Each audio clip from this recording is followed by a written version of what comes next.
This is Democracy Now!, democracynow.org, the War and Peace Report. We have a roundtable discussion on Jeff Bezos, the owner of Amazon.com, the founder and chief executive, buying the Washington Post. Dennis Johnson is with us of Melville House, Robert McChesney, co-founder of Free Press, and Jeff Cohen, journalism professor and head of the Park Center for Independent Media at Ithaca College. I wanted to read from an article about Jeff Bezos written by Emily Bell, director of the Toast Center for Digital Journalism at Columbia's Graduate School of Journalism. She wrote, quote, "How will he react, especially after Amazon's recent clinching of a $600 million contract to provide cloud services to the CIA, to the flow of stories from his own publication on the NSA and its covert pact with the tech industry to trace our every move? How will he like his Amazon workplace practices scrutinized by his own paper? How will he like being in a world where the greatest measure of success is to irritate, damage, or at best remove a president and other public officials?" Interesting questions, Jeff Cohen.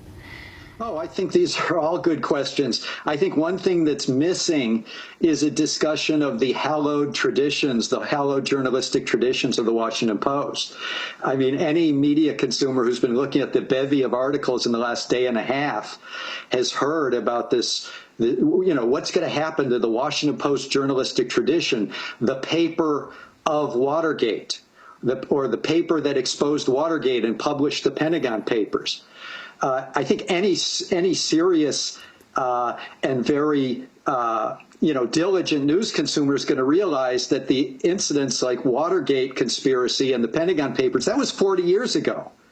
And the hallowed tradition of the Washington Post that we're worried Bezos is going to ruin, and again, it may get worse, it may not, most likely it'll continue, but that hallowed tradition for 40 years, the Washington Post has really been a newspaper of the bipartisan consensus, and items like, or invasions like Iraq could hardly have happened without the editorial pages headed by a sort of a hawk, Fred Hiatt, who's still in power today. And Fred Hiatt's editorial pages of the Washington Post had, in a 5-month period before the Iraq invasion, more than 24 editorials urging on that invasion. Skeptics of the invasion were mercilessly savaged in the editorial pages and the op-ed pages, but they weren't allowed to speak for themselves. And so when I hear people talk about the Washington Post under the Graham family, the paper of Watergate, it reminds me of people who would look at today's Barack Obama and say he's a community organizer embedded with the poor in Chicago. The Watergate Washington Post was decades ago. The Washington Post we should be thinking about in the last 10, 12 years has been a very important instrument of U.S. intervention, imperial foreign policy at the hands of the editorial page editor, Fred Hiatt. You know, just on what you're saying, just to read part of the Washington Post editorial from February 2003 that ran the day after Colin Powell's Iraq presentation to the United Nations under the headline, "Irrefutable." It read in part, "It's hard to imagine how anyone could doubt that Iraq possesses weapons of mass destruction. Mr. Powell left no room to argue seriously that Iraq has accepted the Security Council's offer of a final opportunity to disarm." The headline, again, irrefutable. And on the Washington Post op-ed page in the next 2 days, every op-ed columnist from, one baby step to the left of center to the far right was endorsing Colin Powell's speech and endorsing the invasion of Iraq. And that's been par for the course over there for the last 10, 20 years. Well, you also mentioned the Pentagon Papers and Watergate, and Bob Woodward and Carl Bernstein, of course the most famous reporters in the history of the Washington Post, say they're optimistic about the paper's sale to Amazon's Jeff Bezos. Woodward said, quote, "If there's somebody who can succeed, it's Bezos. He's the innovator, he's got the money and the patience, so we'll see. I think in some ways this may be the Post's last chance to survive, at least in some form of what it was."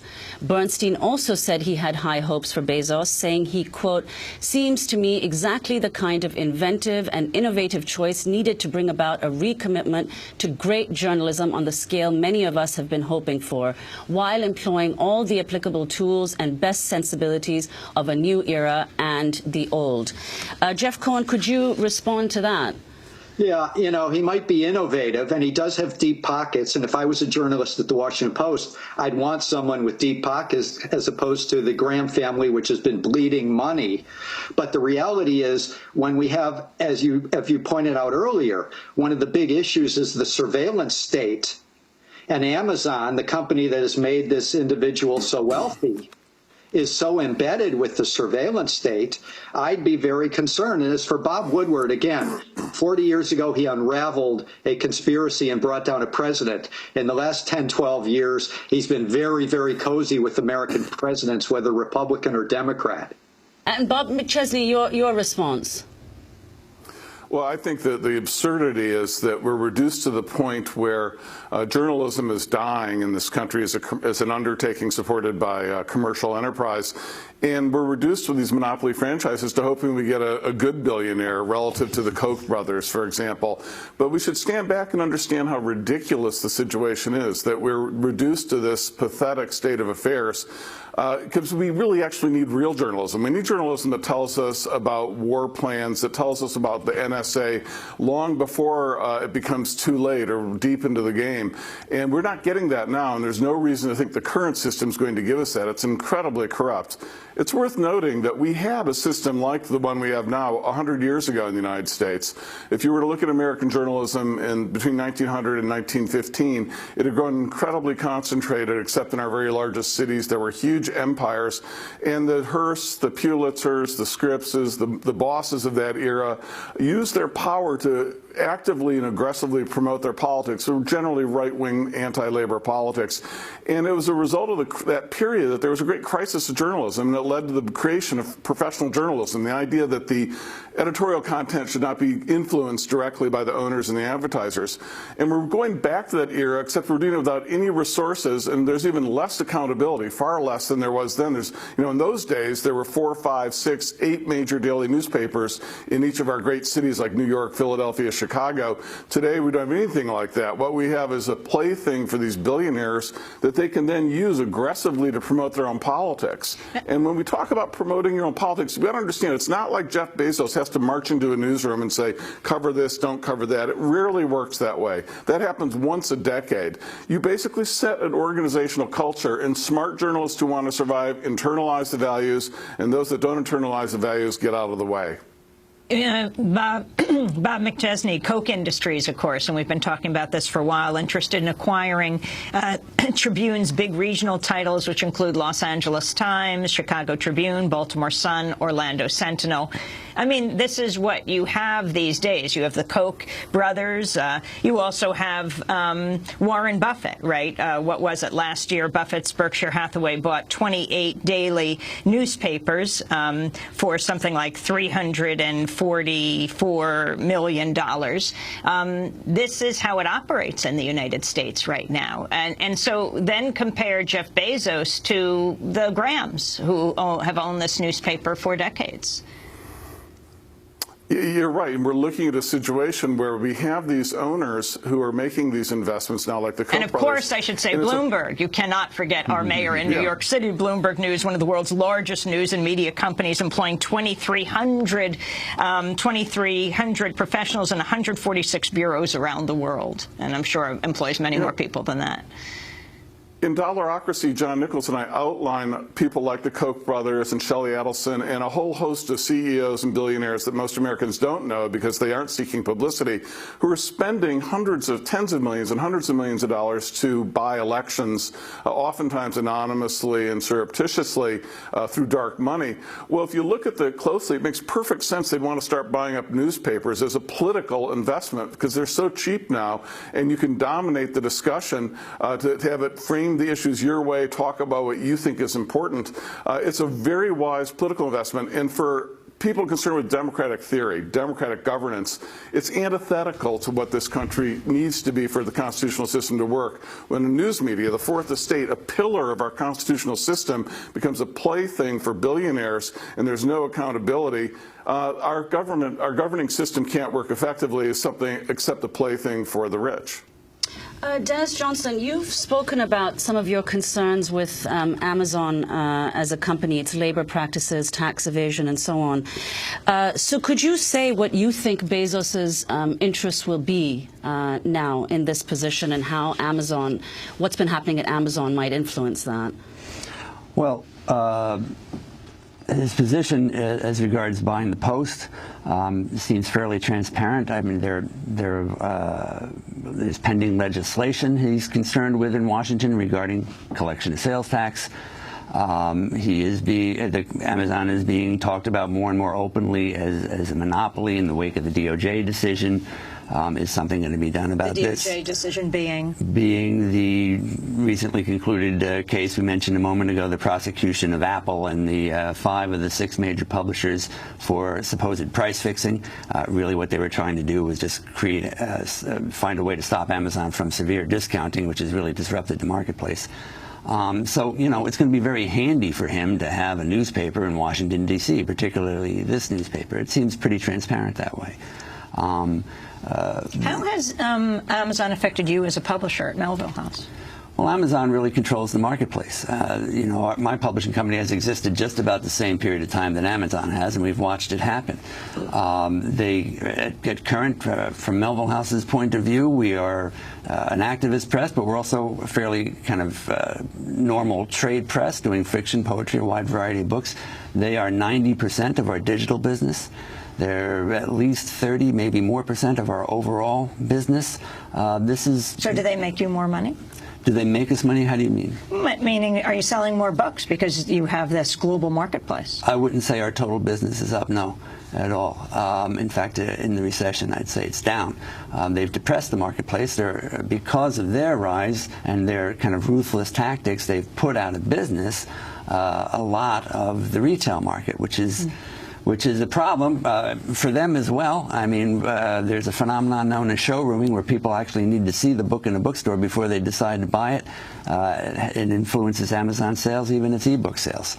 So you even said that Amazon has, quote, devalued the concept of what a book is and turned it into a widget. Yeah, this is maybe my biggest concern about them. You know, we're not talking about the business of widgets when you're talking about books, nor newspapers. You're talking about the culture of ideas. You're talking about making art. You're talking about speaking truth to power. Amazon has pretty successfully, over the course of its 18-year history, turned the concept of the book into a thing that has a set value. No matter what the book is, it's only worth $9.99. And this has nothing to do with the content of the book, and that's a dangerous idea to have in the marketplace of ideas. But why not make books affordable?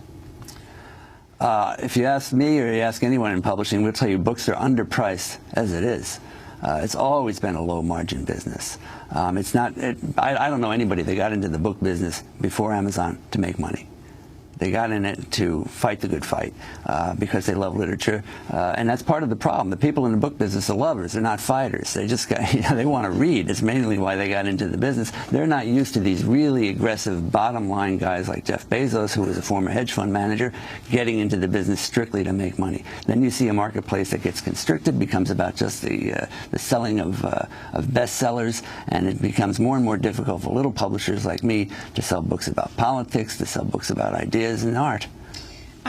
Bob McChesney, I wanted to go to this issue of WikiLeaks that we mentioned before, because you talk about it in your book. In 2010, the WikiLeaks website was temporarily shut down when Amazon dropped it from its servers just 24 hours after being asked to do so by former Senator Joe Lieberman.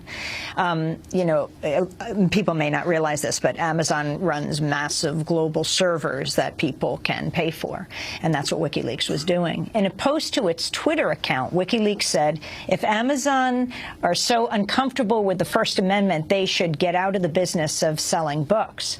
Well, last year, WikiLeaks founder Julian Assange referred to the incident during an interview on Democracy Now! When he discussed it along with the impact of credit card companies' blockade of donations to WikiLeaks. Since the blockade was erected in December 2010, WikiLeaks has lost 95% of the donations that were attempted to be transferred to us over that period. So that is over $50 million. Now, fortunately, 5% of $50 million is still not nothing, and so the organisation can continue. But as I said in that press conference, our rightful and natural growth, our ability to publish as much as we would like, our ability to defend ourselves and our sources has been diminished by that blockade. Now, the United States government has looked into the blockade in January 2011 and formally found that there is no lawful reason to erect a US financial embargo against Wikileaks. So what has happened here is that, and this came out in the commission documents that we published yesterday, is that Senator Lieberman and Congressman Peter T. King pressured, at the very least, MasterCard and Amazon, but perhaps others, including Visa as well, pressured those organizations to erect an extrajudicial blockade that they were not able to successfully erect through the legislature or through a formal administrative process. So, Bob McChesney, if you could talk about that and Bezos's relationship with the CIA. We talked about the $600 million cloud deal. Also, Forbes said a year ago, commercial quantum computing company D-Wave announced it had closed a $30 million equity funding round. The primary investors were In-Q-Tel, which invests in technology on behalf of the CIA and other intelligence agencies, and Bezos Expeditions, which is Amazon founder Jeff Bezos' private investment firm. So far, D-Wave had only sold one of its $10 million systems to Lockheed Martin. If you could make sense of all of this, Bob McChesney, from WikiLeaks to the CIA. When the WikiLeaks scandal broke and I was doing my research for Digital Disconnect, I actually did some research on this, and I consulted people I knew fairly high up in the State Department off the record, and they said that they did not have to put pressure on on Amazon for that to happen, that Amazon was more than willing to cooperate. It was not a difficult sell, and there was no real pressure on them. They sort of leapt to the front of that parade of getting rid of WikiLeaks and removing it from the server. And I think it really points to the issue you're getting at, which this all suggests, which is that the large internet giant monopolies, starting with at the top of the list Amazon, but really including Apple, Google, Facebook, Microsoft, AT&T, Verizon, right on down the list, they all have an extraordinarily cozy relationship with the national security state, with the military, the intelligence community. It's a harmonious relationship. It's mutually beneficial for both of them. They interact at the highest levels. And we've created this military digital complex of sorts, and Jeff Bezos is at the top of it. It is something that, as President Eisenhower said in his famous farewell address, that we need to discuss the military-industrial complex, that it's the reigning issue of our era, he said in 1961, and it remains the remaining issue, but now it has additional digital complexion. And I think this is an issue we have to discuss. How much power is in unaccountable monopolies? And these companies are really unaccountable to the government. You look at Obama running around trying to be on good terms with the companies. And now they control the news media directly, some of them like Bezos. You don't have to, if we stood outside the United States and Americans saw another country in this situation, we would instantly deride the country as not being remotely close to being on the democratic grid. It's in our own country. I think we should be looking at it in the same lens. Bob McChesney, very quickly before we wrap, could you talk about alternative models of newspaper ownership? Well, I think the lesson that's clear from this is that we've had the illusion that journalism was a commercially viable undertaking for the last 100 years in the United States, and that was because advertising provided between 50 and 100% of all the revenues to support commercial journalism, and it made it very profitable throughout the 20th century, especially in monopoly markets, which most of them gravitated toward. But now journalism has gone digital and it's turned into smart advertising. It no longer provides revenue for content for journalism, and it's never going to come back. We're not going to have commercial journalism, and I think we have to then go back to the beginning of the Republic. What did we do the first 100 years before there was advertising in any significant level of sport journalism? Well, what we had then to make sure there was a popular press was enormous postal and printing subsidies. We wouldn't have had an abolitionist press without it. We wouldn't have had a daily press serving the masses without those postal subsidies, which effectively made newspaper distribution at that time all but free for these papers, nominal. And we've got to think in those terms, again, if we look at the most democratic countries in the world ranked by The Economist magazine, they all spend inordinate amounts of money supporting public and community media, supporting multiple newspapers and newsrooms and communities. They make a strong public investment in nonprofit, non-commercial journalism, independent nonprofit, non-commercial journalism, and that's how you solve the problem. That's a discussion that we're eventually going to have in this country. The sooner the better. We want to thank you all for being with us. A very interesting discussion, and we urge people to tweet it around, to post on your Facebook pages. The transcript will be up, and you can watch the audio and video. I want to thank Bob McChesney, co-founder of Free Press, Dennis Johnson, who is the publisher of Melville House, and as well Jeff Cohen, director of Park Center for Independent Media at Ithaca College and a journalism professor there. This is Democracy Now!, democracynow.org.